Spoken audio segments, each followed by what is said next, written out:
Flower.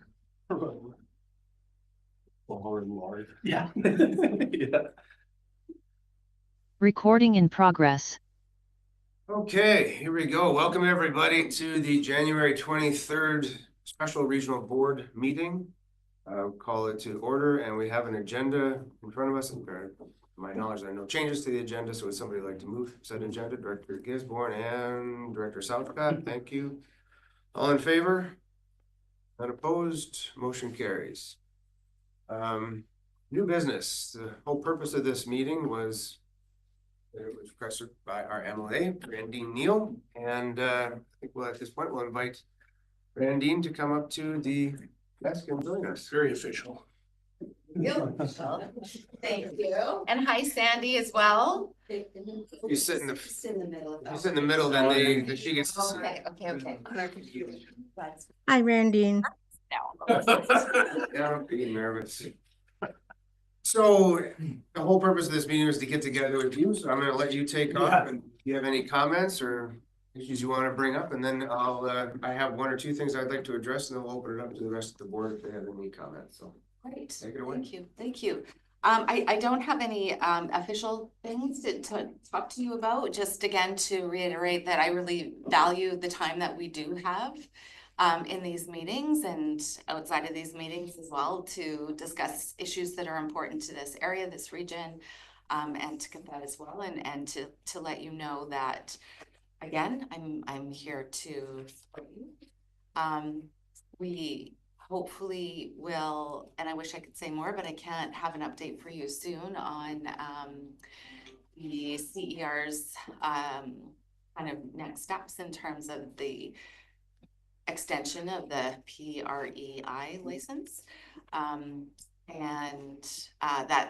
That'll be the purview of the Minister of Energy and Climate Solutions. We'll have an update soon. What else?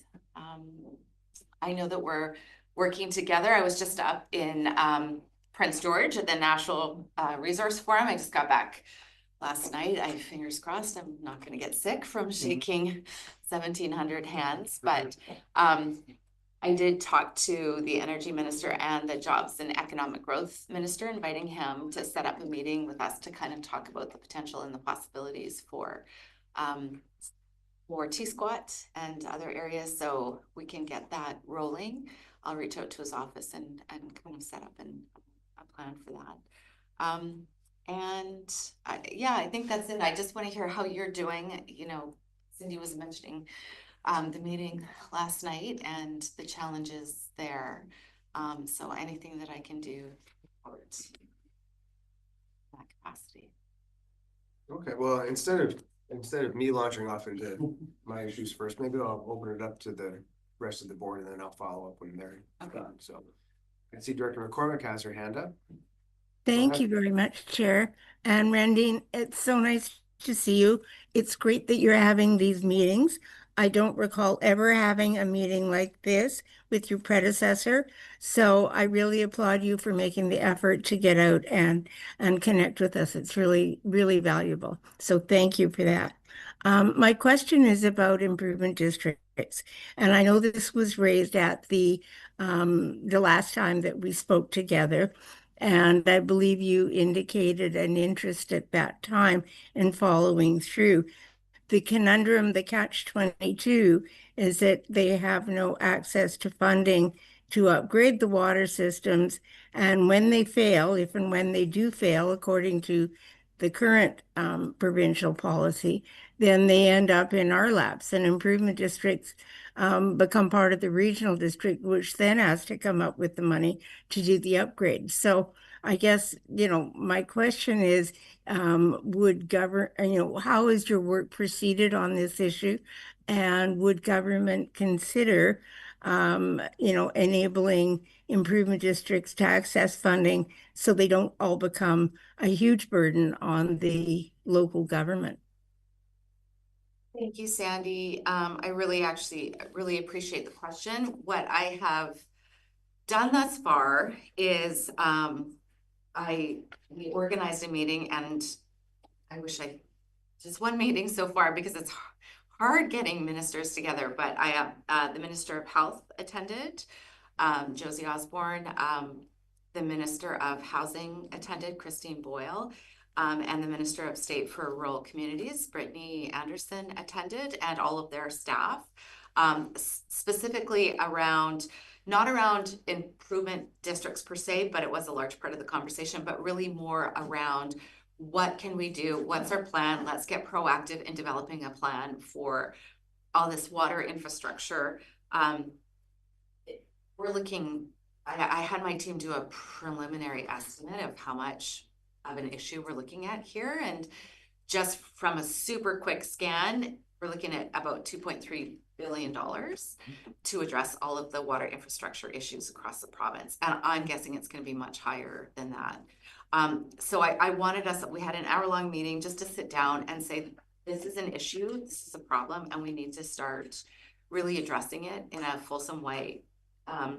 Minister Osborne, Minister of Health, was so grateful that we're initiating this conversation. This is something that Brittany Anderson also has been talking to dozens and dozens of rural communities who are in the same issue. And then that brings up the issue of improvement districts, as well as fire improvement districts and other improvement districts.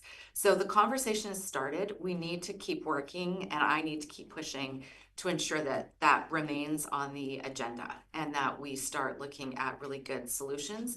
Part of that that falls under my ministry is also looking at ways that we can raise those funds to be able to enable either improvement districts or regional districts to help repair and upgrade and maintain those drinking water infrastructure. So we're actively working on ways to increase the funding for that through different mechanisms, and that there's a process that we have to follow in government that, quite frankly, I'm still learning, that has to go through different committees like ELEC, the Land Use Committee, and then Treasury Board and all of that stuff, and then up to Cabinet. So we're starting the process with that. Hope to get that done and approved within like the next 6 months or so. So that'll start us on that process. Yeah, and I think that's pretty much where we're at this point. Okay, Yeah, go if I ahead. may, if I follow up, just to say thank you for working on it. It's certainly good news for the people whose health is clearly compromised by inferior water systems. And the day we can all meet drinking water standards will be a very happy, wonderful day for us. So thank you for working on it. I look forward to your update as it comes. Yeah, thanks, Sandy. I should also mention that there was a consortium that went to Ottawa as well to really rally the federal government. Yes, and we sent a letter in support. I'm meeting with the BC Liberal MPs, their BC caucus of Liberal MPs in early February, and that's the top line of my agenda. On the Lower Coast, Patrick Weiler's really focused on this too, and is a really big advocate, and has given me kind of some ways that we can pressure the federal government to kind of step up in terms of BC gets that like 2% of all the federal funding for drinking water infrastructure. It's ridiculous. Like, we've always been left out of this conversation. So that's one way that we're working on it also. Great. Thank you very much. Other comments? Yes, we might as well build. I thought you know. Thanks, Jamie. We might as well build a little bit. So first of all, awesome. You have so much work to do, especially as a minister, to continue this work on improvement districts. I'm encouraged. So in the small amount of time, you also met with our group and the local issues, including London. So my specific question is sort of, is there any further work you can do to support the current grant applications, the DRIFT grant? I know we're in process, I believe. I'm not sure, but I don't think I've heard anything about that. So we'll leave that one with you, the different applications that we have, right? So I'm just asking you to follow up on Yeah. some of the things we've talked about in the past. Because it's gonna happen sooner than I think all of these policy adjustments and the longer term efforts, right? So, you know, we're about to have some community meetings, the receiver is, and to try to get that project done. So appreciate your help to, you know, to move us ahead, and it will hopefully one day become a QRD asset. Yes. Further to that, you talked about solutions. We mentioned a few of those. I'm really encouraged about this kind of VC effort, and we want to help because Yeah. I've mentioned a few things that make sense to, you know, at AVICC and UBCM, to everybody I've talked to at all the lunch tables. Economy of scale, making it cheaper. So if we can help because we understand these systems at a local level, you know, we have technical and real world experience in that. So we'd like to be involved with that. And I appreciate that you've tried to define what the actual cost, because people ask that all the time, like, what's it truly gonna cost? And I know that number will just keep rising, but at least we understand that. And you're right, I've lobbied our MP as well on this subject because of our low level of federal support. And I think obviously you would agree that the 2006 policy that is for improvement districts is really the crux of the matter. And we've even had recent people asking questions around that, newer people to the community that are faced with this water system or another system. And that's kind of my last point, is that we are more and more frequently, as Sandy said, being asked to advocate for these other small systems, and it's always the same problem. So we want to be part of the solution as fast as possible. So, I might have some thoughts later, but of course that's what's kind of current in my area. And ending on a positive note, there's tons of good things happening in Area A. Appreciate you've been up there. Our new rec center is going to open on time, on budget, and you know, it's super cool. It's like every time I drive by, it's looking better and better. So open your calendar for that. Hopefully we can be there for that. So thanks. We see any other hands up at this point? Director Gisborne and then Director Elliott. Since we're on the topic of water, we're always very focused on the drinking water aspect of water consumption. But one of the things I've noticed, and especially in conversation with elected officials from other jurisdictions, quite often during the summer months, there's a huge amount of demand and the supply is becoming limited, you know, during drought conditions. And a challenge is, you know, rainwater catchment and cisterns. And I believe Regional District in Nanaimo, they created like a region-wide service to try and get some funds for individuals to get cisterns, but there doesn't really seem to be any grant funding from the province to allow either. I believe farmers now are eligible, but under very specific circumstances. And I'm just wondering, is that something that's in the horizon for, you know, reduce, because otherwise, even in, I believe, Myrtle Pond, our water system, the minimum charge increases in the summer because there's an expectation that people are going to be watering their plants and trying to keep things alive. And even on my own farm, I realized the vast majority of the water that I use isn't for drinking purposes. So I've actually twinned my lines, and now we have a large cistern, and I'm just wondering, is there anything in the horizon on the provincial government's radar of rainwater collection and cisterns to try and flatten out those curves of when suddenly everyone has a demand for water to water their lawn, which, so I'm just wondering, is that something in the future, or is that can I put the bug in your ear? Yeah, I'm glad you did actually put the bug in my ear, because I think that would fall under my ministry, like offering kind of a grant program for that. So I think it's a great idea. I'm just thinking like maybe even that could potentially come out of the Watershed Security Fund, which is $100 million fund that they give out small amounts of funding every year for watershed security. Even setting aside like a set amount for rebate programs of the type. If you get a cistern, then you're eligible for the grant. I think it's a great idea. Part of the solutions. Yes, Yeah. totally. Yeah. Thank you. Thank you, Chair.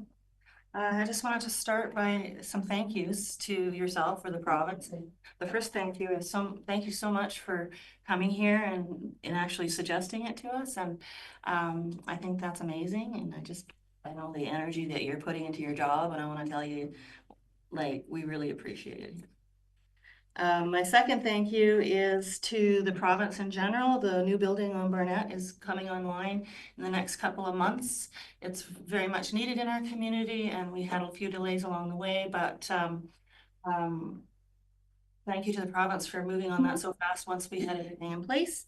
And it should be coming online very soon, which should alleviate some of the pressure for our unhoused folks. And so that's a big thank you.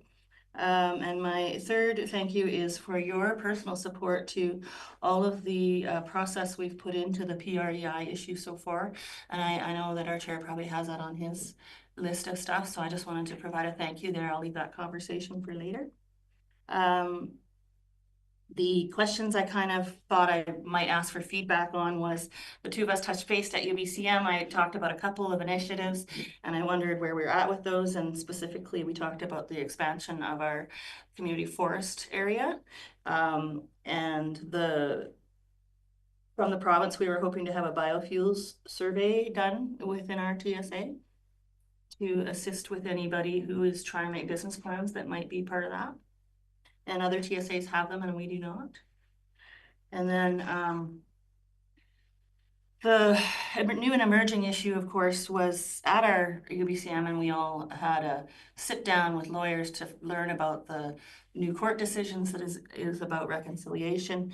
And many communities would love an opportunity, not just ours, but would like an opportunity to have some forums for some expert people to try to provide what the direction is happening, how's the process working out, how are we as a province trying to handle all of this, and more information about how that decision might impact them.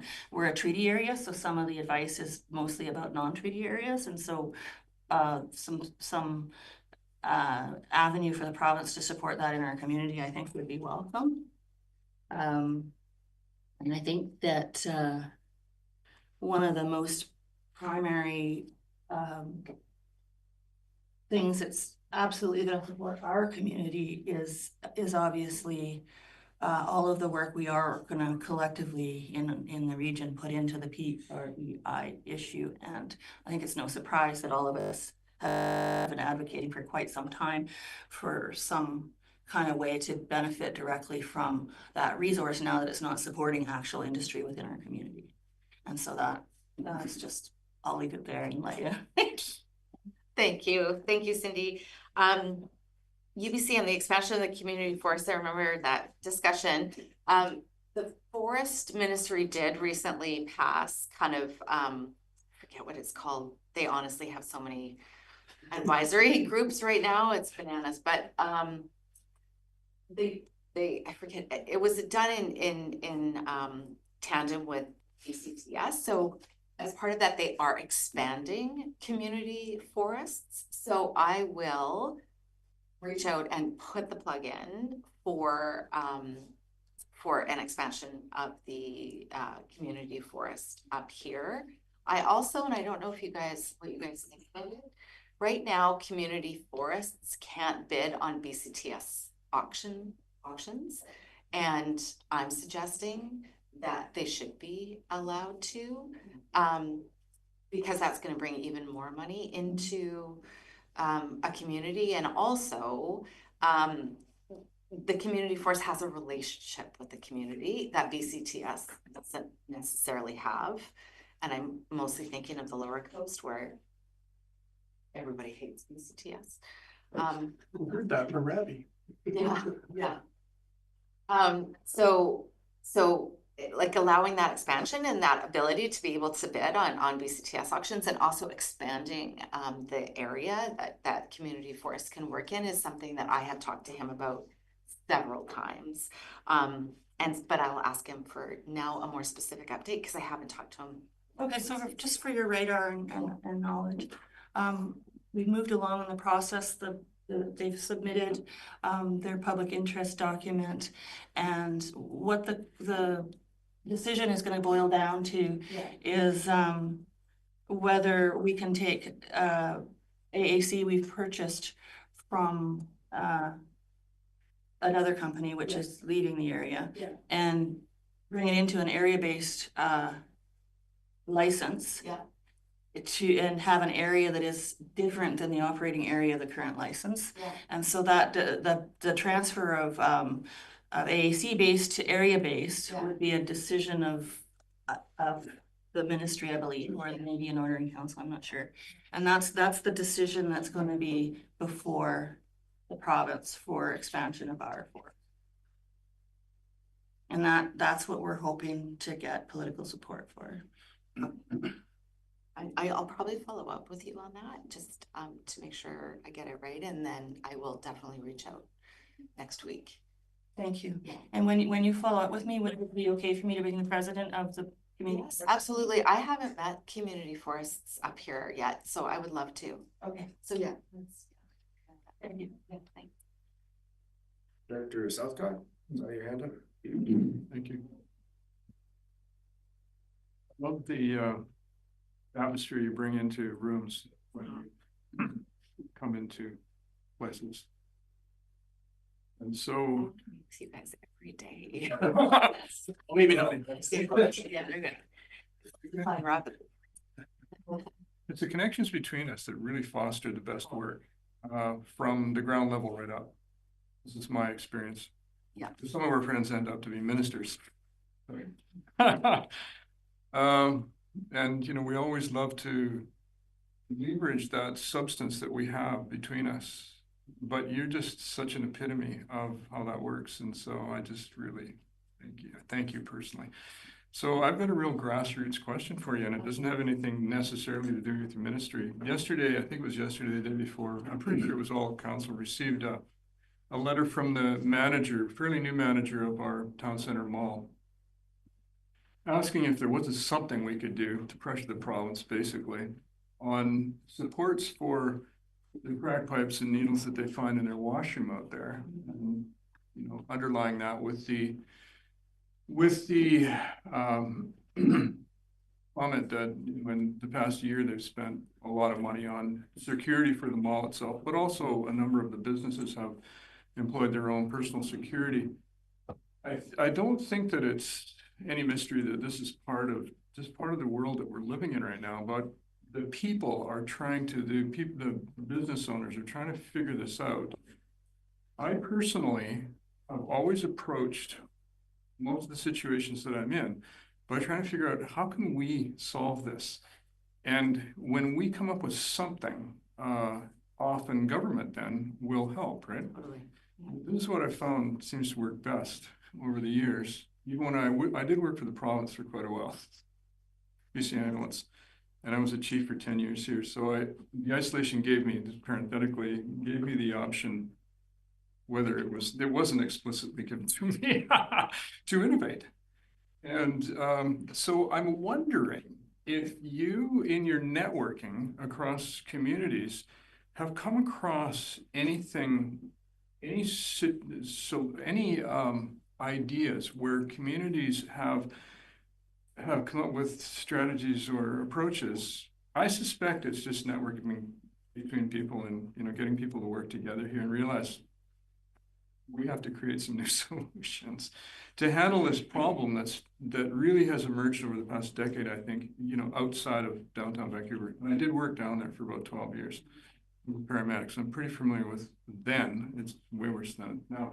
Is there anything that you've come across that might help inform innovation in our town center mall here? Or any ideas? Yeah. Yeah, no, that's a really good question. It's a really good question. And it's part of, I do know of some programs, and I suspect, I was gonna say it's out of health, but I don't think it is. I think it's out of,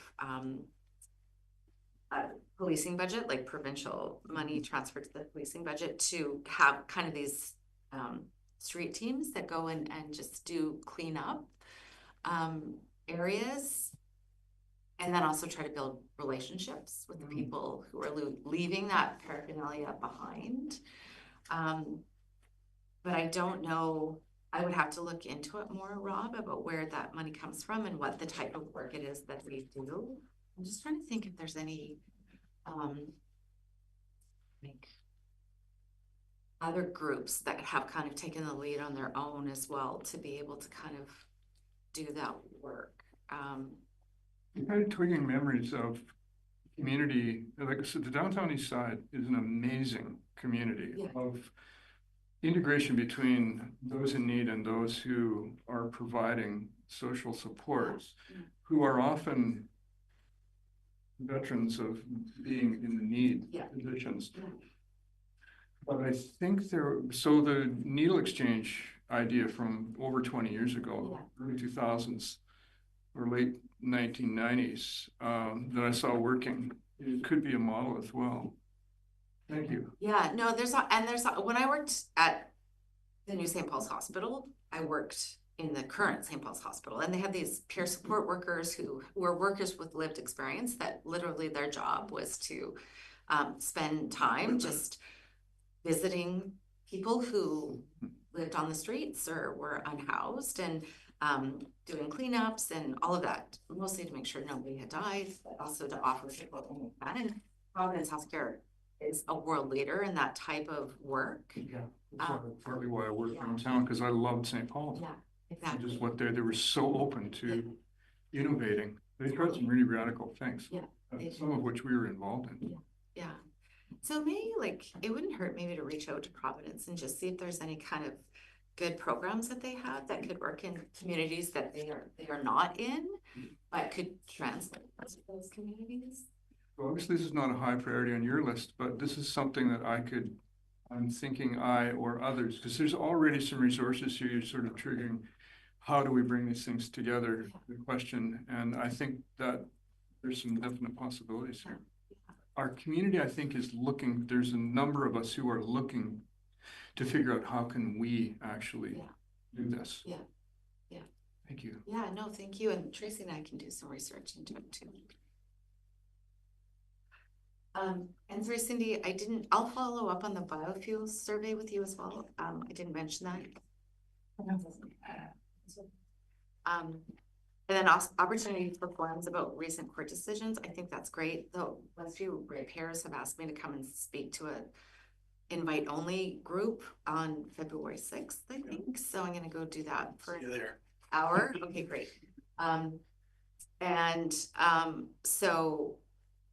But doing more of that, and I'm just thinking maybe around the Film Fest when they're premiering their documentary. What's the documentary called again, Tracy? Namesake? Mm-hmm. Yeah, something like that. That might be a time when we can maybe organize an event or two where we come and talk about the recent court decisions. I'm also going to send all of you a podcast, Hotel Pacifico. I don't know if you ever listened to it. I was listening to it on the car over here this morning. The very last episode called Indigenous Street, I think, with Doug Call, who was the deputy premier. He just retired in May. He was a public servant for 33 years. And he gave a really good synopsis of, in the last 33 years, starting with the soap creds under Rita Johnson, how court decisions forced governments to start working with First Nations, and how that's evolved and what has worked and what hasn't, and why DRIPA came around and all of that stuff. It's like a 40-minute interview. It's really good if you guys have any interest. Yeah. I'll send it to Clay maybe and you can share it. Maybe just to reinforce that, because it flags something in my mind that's very current. People do need information, right? And I think that I appreciate anything you can do and we can do as well. It recently came up in the Savory OCP, right? You think, why would it come up? Well, people are, when we identify that, in this case, Palomon has treaty net, they see where I'm going. What does that mean? And that's a great question. And we were like, okay, that's a great question. And so I want to reinforce that more education is better on that. And maybe just reinforce, I forgot, a very important point is, in the media, even as early as last night, one of the main articles, BC is now mining. Forestry is dead. I'll tell you what. Mining is the new forestry. Keith Baldry. Right, Keith? Keith influences people too. I know, like Keith literally uses that term. But I appreciate, there's some truth, right? There's always truth in some of those statements, and you can see Powell River goes down, Crofton goes down, now Atlee's gone down. These are usually you don't even understand. I think you do, but Yeah. like people don't understand the long-term ramifications. This is a forestry town. Yeah. We don't have mines. Texada, good. Sandy will, support your efforts. It's great in the area, but Yeah. I'm telling you, it relates to the PREI thing. It relates to the First Nations and all that. So, I mean, that is a bit alarming to sort of hear that, oh, we're just going to allow forestry to die. What do we have surrounding us? Yeah. Right. And it's, yeah, I know Baldry said that Mm. like ad nauseum yesterday. When I went with the premier, when the premier was up in Prince George at the Natural Resource Forum, he gave like a 30-minute Right. speech, and the first 7 minutes were everything that we're doing to try to revive forestry. And Ravi Parmar has some, again, more advisory groups are coming out, and there's another one that should be coming out soon. I can't, but it is, I think it's really truly the solution for a different, instead of looking at forestry starting with, an area that there's constraints put upon it, right? How do we log this area and pull out fiber based on the constraints that are in this area? They want to change that whole system, and I think the premier alluded to it. So we don't need permits anymore. Mm. It's going to be area based. So yeah, exactly. Thank you. And also some focus on being a little strategic to make sure we're not wasting parts of our. 5,000. And consciously really supporting value added, which keeps our jobs at home, particularly as we've been normally sending it to make jobs in the States, and that's not a great way to do things at this point in time. So how do we build that capacity at home? And so being a bit more strategic about that. And currently, or the old way is to always let industry drive all of that. And if we maybe put a little thought into it, we can maybe, With support. yeah, we could, Right, like, we could maybe Exactly. help drive as well, right? So, sorry, I totally talked Yeah, over you. sorry, Chair. Yeah, we're getting to let things get a little bit loose here, but go ahead, Director Gisborne, let's keep it going. Yeah, thank you, and I'm kind of touching on what was just brought up about, like our mill closure and our economy in this community is starting to change. Well, it needs to, because when my dad worked at the mill, I tell people, I'm like, well, I can't get a job at the mill because it's closed. One of the things that really happens in these communities is, we got to find a new source of economic revenue. And one of the things that this community, I think, leans into is our natural beauty and tourism. One of the concerns I have with tourism is as people come in from, say, out of province or other parts of the province, we have, 40, 50 lakes in the area. And there's a concern of, invasive species getting into our watersheds. As someone who raised bees, we used to actually be like a reverse quarantine where we didn't have the voromite. Someone brought in contaminated equipment, the whole area is now contaminated. To try and prevent, say, invasive mussels, you got to pull the plug and drain that holding tank. But it doesn't make sense to put like 50 checkpoints at all of our lakes. And I'm wondering, is there any, I know this is kind of thinking outside the box, but could the province say, like put checkpoints at like our ferries? Because there's really only 2 ways in, Lower Coast or over from the island. And I know that wouldn't work for the rest of the province, but for us, that could actually, as we start trying to attract more people here to come and visit our beautiful ecosystems, there is that concern that, like I'm sure you're aware of the invasive mussel, and just imagine the devastation of just one person slipping in with it. And I every time I go on the ferry, I'm like, people are sitting here for quite some time. This might be the way to say, okay, this is all the things that we're checking for. Have you pulled your plug? Have you done this? Have you done that? Okay. So maybe just put that bug in your ear. Thank you. Yeah. Pitch of prevention. That's a big pound of problem. 100%. Yeah. That's under my ministry too. And I'm very cognizant of the fact that we need to keep all of that out. So yeah. And I got a million things to talk about the province, but I'm like, I'm going to stick to water. Okay. Thank you. Well, before I go on, I'm just gonna ask Director Fall if he has anything to add, or if you're. There he is.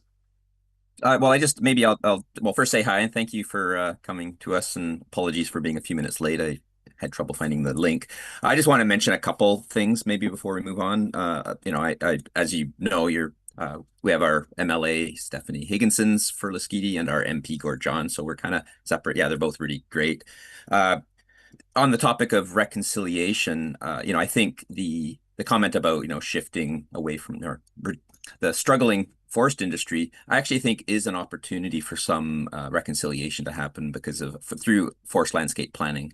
And I really think that's a process that both your ministry and the Ministry of Forests and the province can really get behind. And the reason I say that is because on one hand, it's really puts industries in a lot of stress, but it also gives some space to find solutions that are that meet the different values that the different First Nations and other parties have, rather than if it's really full on, if it's on a high phase of the cycle, then the pressure to just keep harvesting and into areas that maybe are controversial. Whereas this kind of says, well, maybe things can be reset so the next time this there will be a pickup. The agreement with China and so on, there's going to be maybe some other opportunities, and things will change with the US eventually. So I think that's maybe something that really the province can lean into, is really make sure that support for FLPs continues, because then they can advance a lot without as much pressure, because there's maybe not as much pressure to really allocate and all the resources and try to figure out how to make those happen. And as an aside, just to be for transparency, I do analysis, and I'm actually on the hook to support the Bulkley-Maurice forest landscape planning through forest landscape planning branch, but also through the Wet'suwet'en and so on. So it's in my areas. I'm an insider, but I'm saying it from because we have we're part of our regional district's part of the Sunshine Coast forest landscape plan, except for Lasqueti. but I think that's important, and it's not quite finished yet. That's a pilot, so now it's actually moving into operational.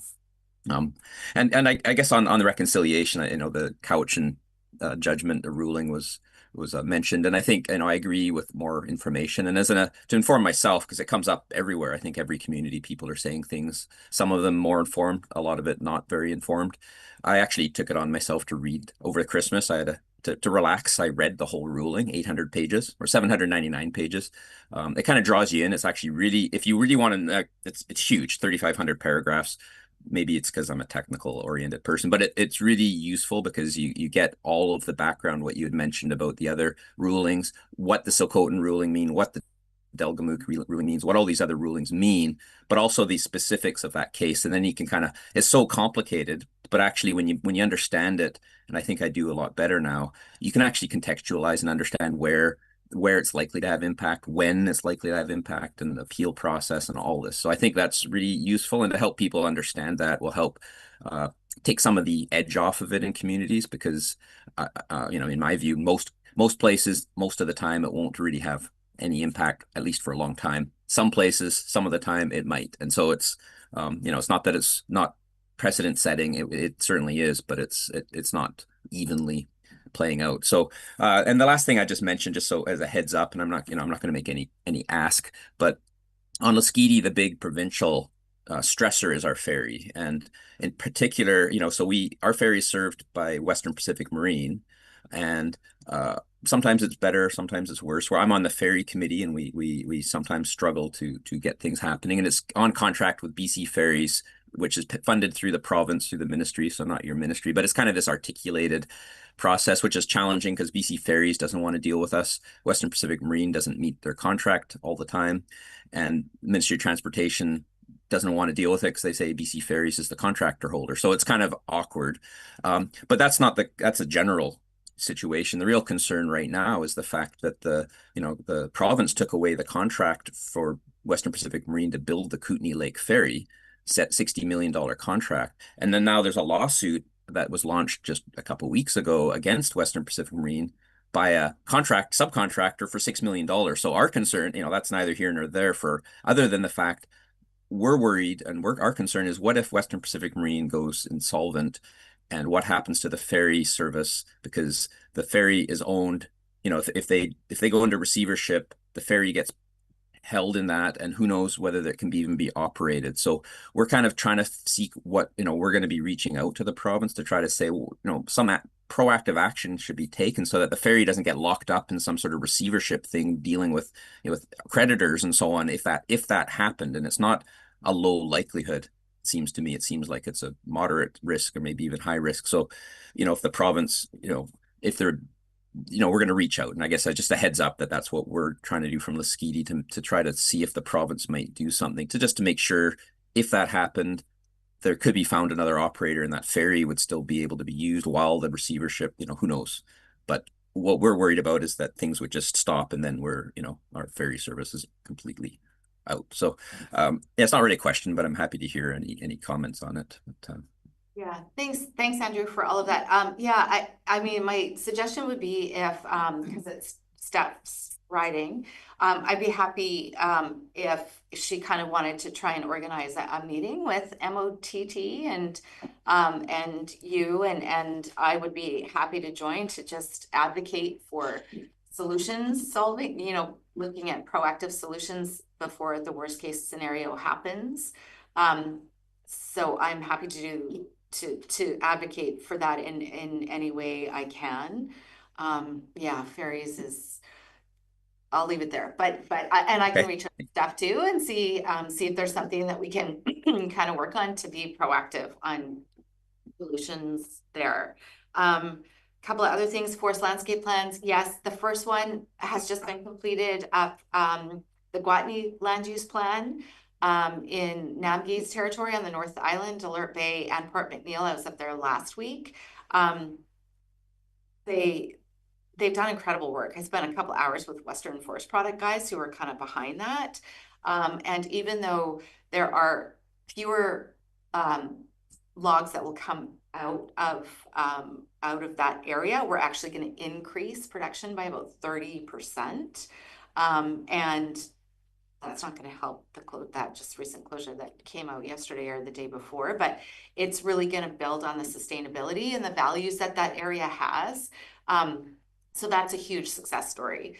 And I think if we could kind of base that plan on the future plans, and I know Sunshine Coast Forest Landscape Plan is underway, but I think that's going to be the future of a really sustainable forest industry, the way they looked at that and how they've done all the model. They used LiDAR, modeled every single tree in that 166,000 hectares and have built modeling plans for the next 300 years to say, where's the new old growth going to be? Like, it's just really amazing what they've done. And we have the technology now to do that. So hopefully that's part of the future.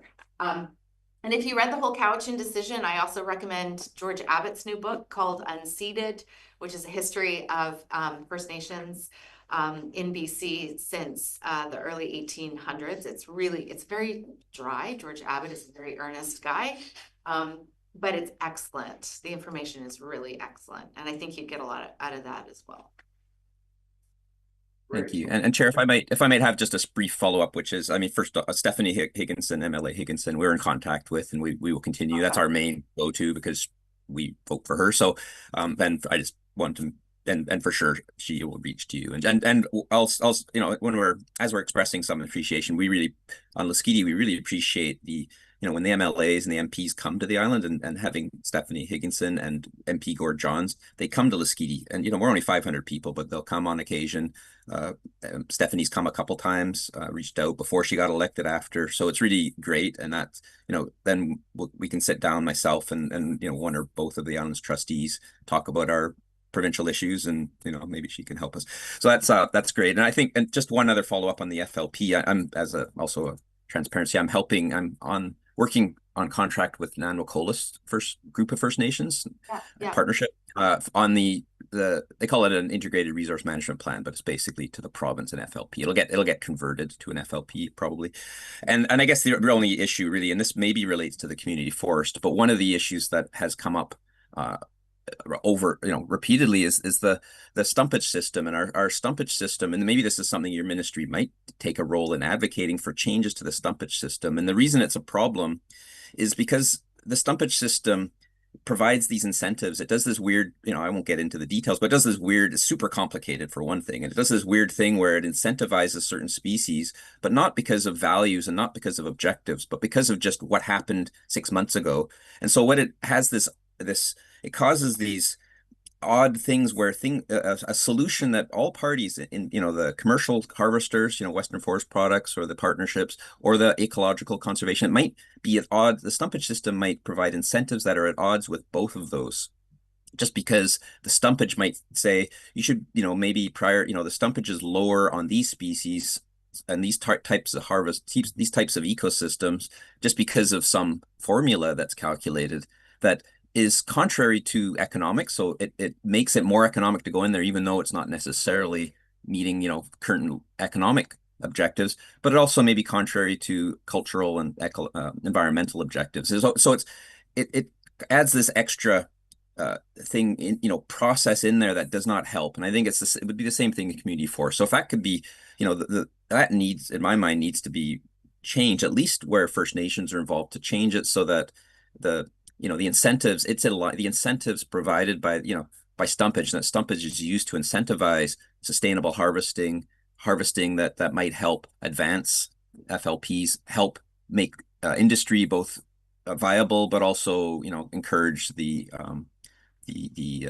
harvesting of that's in line with what the FLP objectives are for wildlife and water and so on and so on. So I'll leave it there. I just wanted to mention that because maybe, I know it's a Ministry of Forest issue, timber, and even in the Ministry of Forest, FLP branch and forest analysis branch, it's timber pricing branch, and they don't necessarily talk to each other. So I think advocacy from your ministry to help say this could actually improve reconciliation and advancements of these things, and community forest. So I'll leave it there, and thank you. Hey, Director Elliott. Thank you. I just wanted to add some thoughts to my colleagues. We both like to weigh in on the forestry stuff. So historically, the way we create stumpage rates was tied to softwood lumber agreements going into the states to offset the arguments they were having around subsidies for the most part. So we came up with the BC Timber Sales that originally to try and to create a way of free market price setting. Yeah. And then we've added a whole bunch of other things into the formula that some of them are only there because of what the US perceives as subsidies and trying to offset that. And so I think if we're resetting how we're addressing trade with the United States, it might be a really great time to look at the whole stumpage system and make it about what's to the best interests of our goals and the industry within our country, and also ensuring it includes objectives for our biodiversity and also supports good management for the climate changes that are upcoming. And so I agree with Director Fall and that it's a probably good timing to look at how we do that. Community forests at this time get a stumpage rate decrease to support communities, and that's also been attacked under the softwood lumber agreement as being a subsidy of some type, even though the proceeds go back to the community rather than to a company. And I think that's something you can look at in stumpage rates, is where do the proceeds go, and if they're coming back into communities and public good, that could be part of the incentive for that kind of thing as well, right? So Robbie Palmer is planning a visit tentatively in March. So I just said QRD, like I'll bring him up here and maybe we can plan another. You can say he's never been here. He's never been here. This is the 4th time now. Yeah. Okay, great. Everybody else has had their chance. Chair. Yeah. Director McCormick is waving. Director McCormick, be quick, please. I will be quick. I recognize time is flying.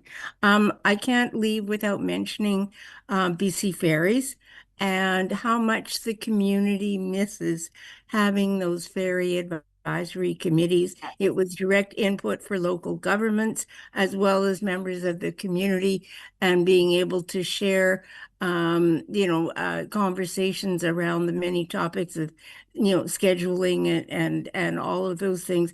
My question briefly is, can you have any influence over whatever processes are required to bring back ferry advisory committees?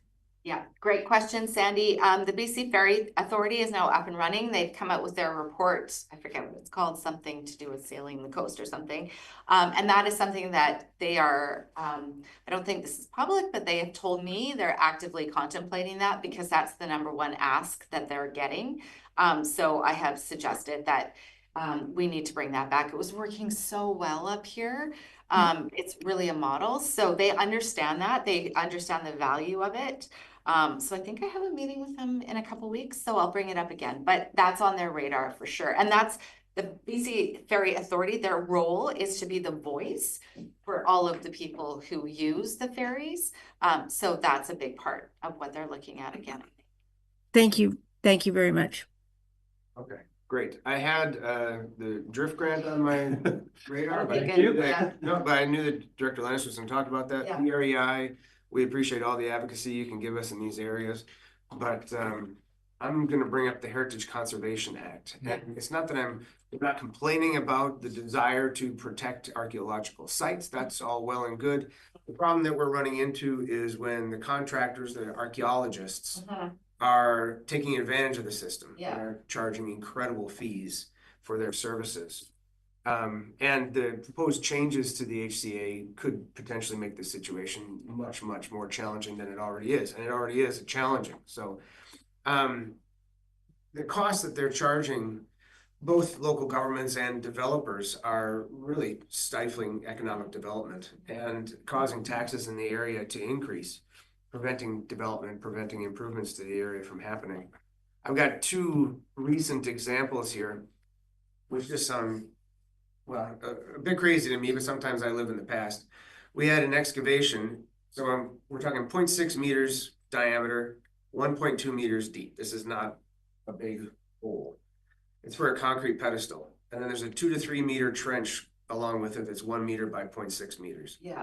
It's less than a day's work. It's like 2 excavator scoops. It's nothing. And the total costs just for the archaeological assessment for this project exceeded $10,000. Now, luckily, the Tla'amin Nation stepped in and saw that this was a ridiculous quote, especially given the fact that there was another assessment that had been done in the past by a different archaeologist in the area that observed no archaeological things of interest. So the nation stepped in, they sent an observer, and I'm gonna ask Al just to confirm that, you know, if I say anything wrong, please catch me. And that dropped an observer to just be there while the things were going on, while the digging was going on, to see if anything was being disturbed. And that bill will probably come in at probably less than $1,000. So we're talking 10% of the cost that it would have been if an archaeologist had been involved. We have another one up at the Lund Community Center, which Director Lennox mentioned earlier. And the excavation was done, and there was many truckloads of soil that was taken out of the hole. Again, another area where the pre-field review showed that there was no evidence of archaeological sites. And the archaeologists suggested that we screen the entire pile for the cost of $22,000. Again, the nation came to our rescue. They stepped in and said, no, this is not necessary. And, you know, we were able to avoid that cost. But this kind of thing is happening not just for local governments, it's happening for local developers as well. I was told that one local developer who's trying to bring housing to our community, which we desperately need. And housing, as you know, brings tax revenue. I've been told that he's already spent more than $100,000 in archaeological assessments, and there's nothing happening at the site yet. So we need the province to step in and like standardize these costs, put a cap on these costs, because it just allows these private contractors to take advantage of the situation and run amok with their fees. I'm hoping that, you know, we're not the only ones around that are having these issues, but I mean, something's gotta. Yeah, no, you're not. That story in Kamloops the other day, and we're dealing with 2 issues on the lower coast right now. Same issues. That's a really good point, Clay.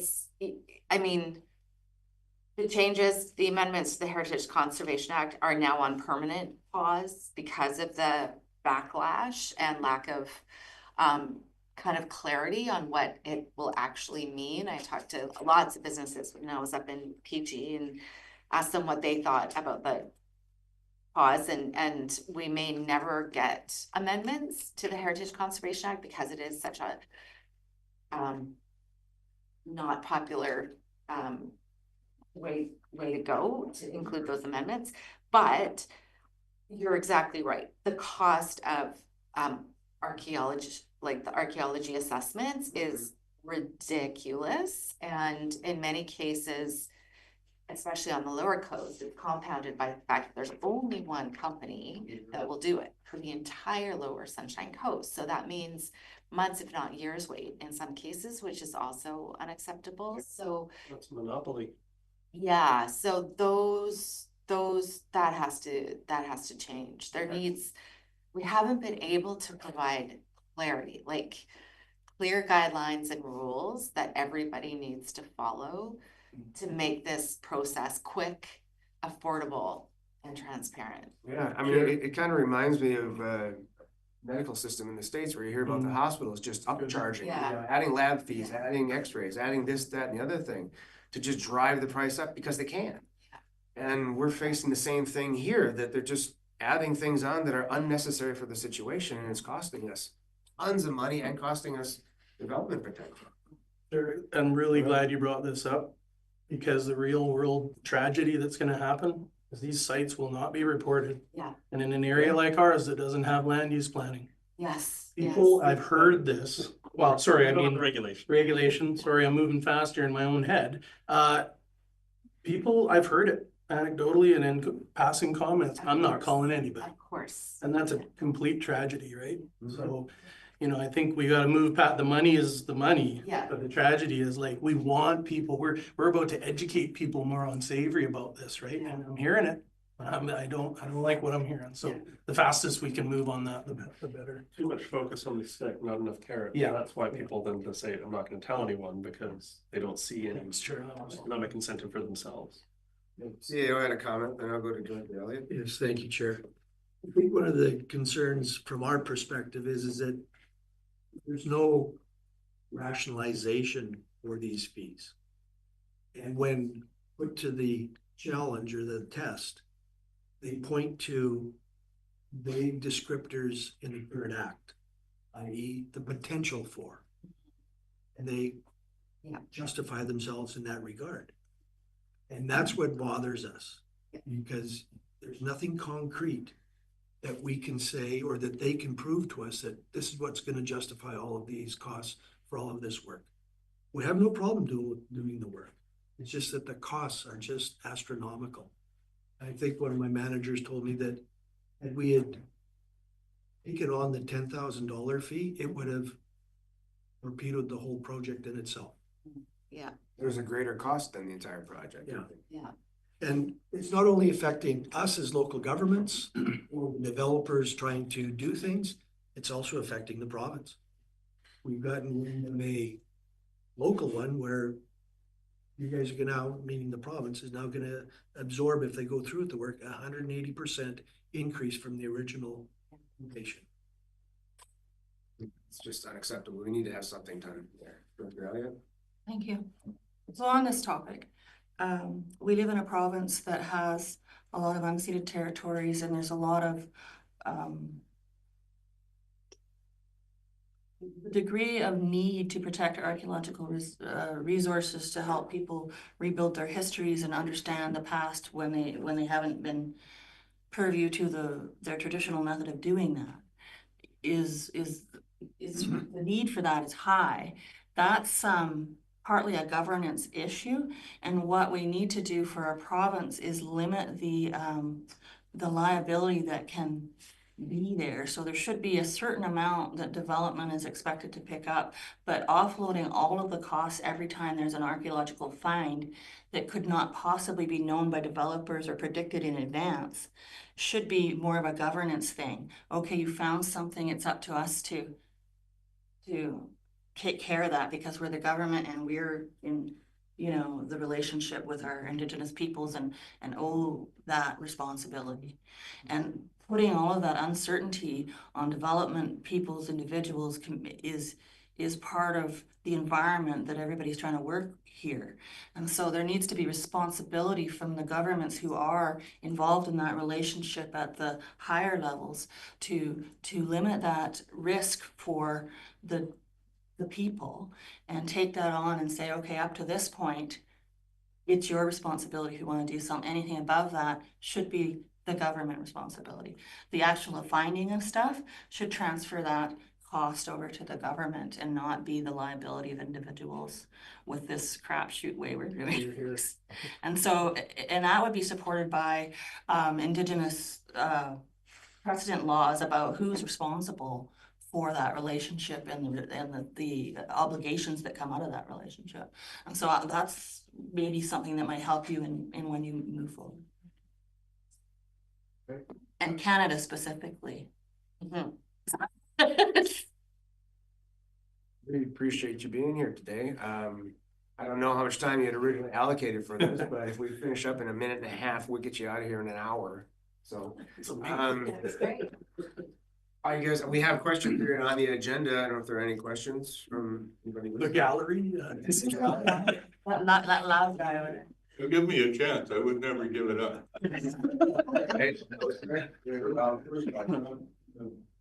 Member of the city council of the city of Powell River and an alternate member of the board.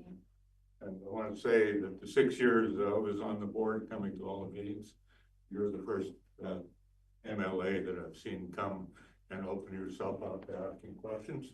And I think that's impressive. Appreciate it. Also want to say I appreciate your courage in accepting the invitation from the Westview ratepayers to come and talk to them about the impact of the challenge decision. I think it takes courage to do that, and I applaud you for doing that. Like Director Fall, I also used up some of my spare time over the Christmas break to read every one of those 3,500 paragraphs. And I found it a fascinating history lesson. But at the end, I think it boiled down to one really simple paragraph: is that what needs to happen, what should have happened for the last 175 years, is negotiation between the federal and provincial governments and the Indigenous peoples on recognized people. That's still not happening. People are still relying on the courts, and I've been involved in the courts for a long time in my previous years, and I've never seen the courts actually solve the problem. Some people get together. But that's, thank you for coming, thank you for doing all those things, but I do actually have a question. Oh. And it comes out of a major controversy we were having over the last few days at City Council, and there's a strong group of people in the community who are fighting tooth and nail against having an emergency cold weather shelter for a few days this year.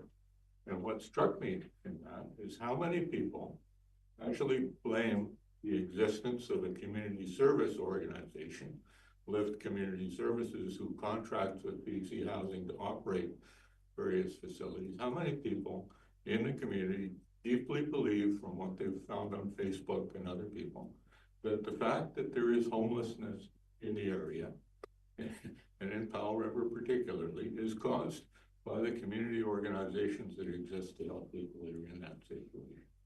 And when I talk to people about that, I say homelessness is not caused by the people that are trying to do something about it. Homelessness, in my view, is caused by increasing economic inequality, the change of income in this area. It used to be one of the highest income areas in Canada as far as a municipality.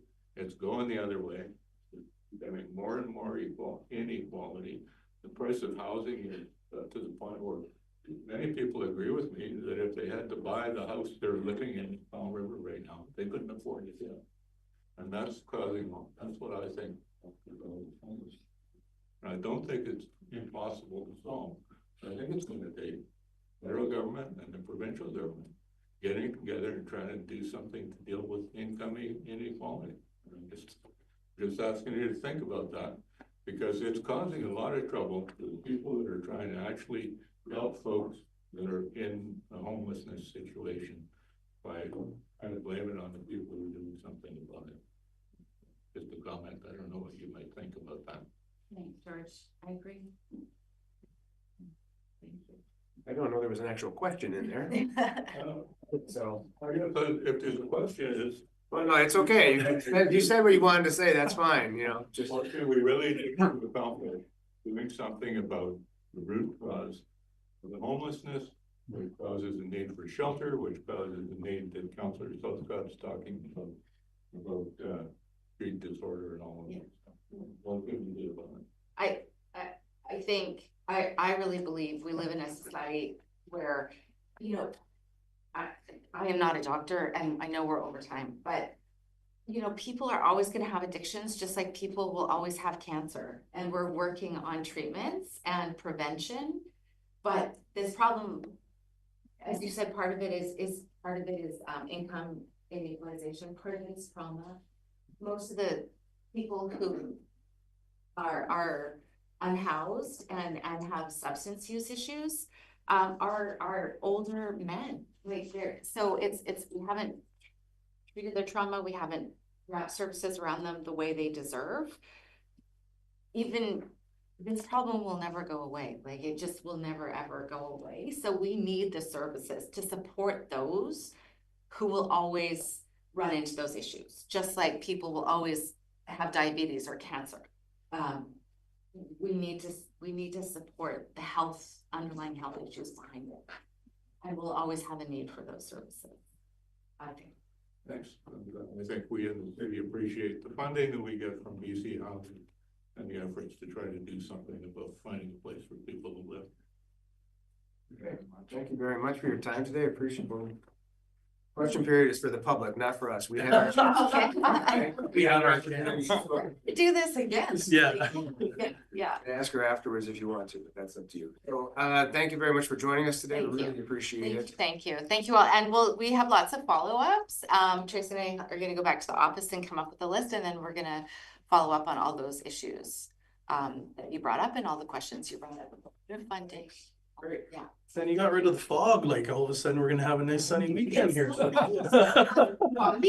Oh man, for 2 weeks straight. Oh, We are, Sorry, Chair. I have been told even though it's on the agenda, we do not have an in-camera session. We have no rise and reports, so I'm calling this meeting adjourned. Thanks very much.